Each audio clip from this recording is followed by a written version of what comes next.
আপনি যদি বিকাশ থেকে নগদে টাকা ট্রান্সফার করতে চান তাহলে আজকের ভিডিওটা আপনার জন্য। এখনো পর্যন্ত সরাসরি বিকাশ থেকে নগদে ট্রান্সফার করার মতো কোনো অপশন দেয় নাই, বাট আমি একটা প্রসেস দেখাচ্ছি, সেটা আপনি ফলো করলে কিন্তু আপনি বিকাশ থেকে নগদে টাকা ট্রান্সফার করতে পারেন। তার জন্য আপনি সর্বপ্রথম চলে আসবেন আপনার বিকাশে। বিকাশ থেকে এখানে বিকাশ টু ব্যাংক যে অপশনটা আছে সেখানে ক্লিক করবেন।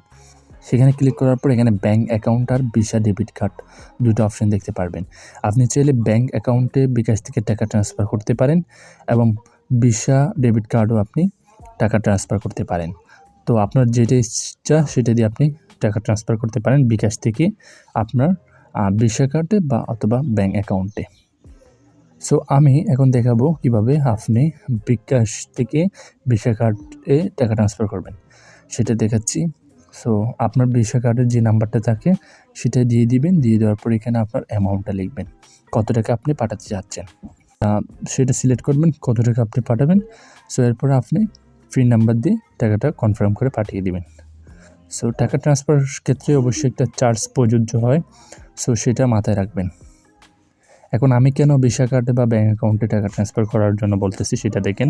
যেহেতু এখনো পর্যন্ত বিকাশ থেকে সরাসরি নগদে টাকা ট্রান্সফার করার কোনো অপশনই দেয় না, সেই জন্য আপনি টাকাটা প্রথমে বিকাশ টু ব্যাঙ্ক করবেন।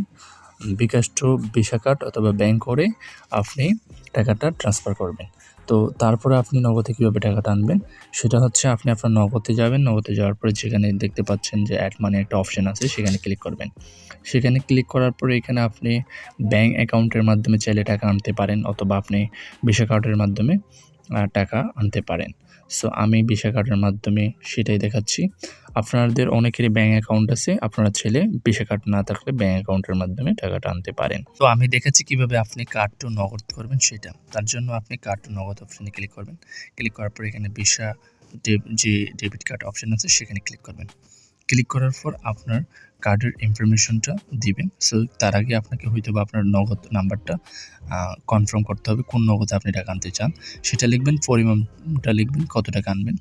সো এরপর আপনার কার্ডের নাম্বারটা দিয়ে দিবেন। এরপরে আপনার কার্ডের যে ডেট থাকে, ডেট ভ্যালু সেটা দিয়ে দিবেন। এরপরে সিবিসি নাম্বার দিয়ে দিবেন। এরপর আপনার কার্ড হোল্ডার নেম দিয়ে আপনি পে অপশানে ক্লিক করবেন।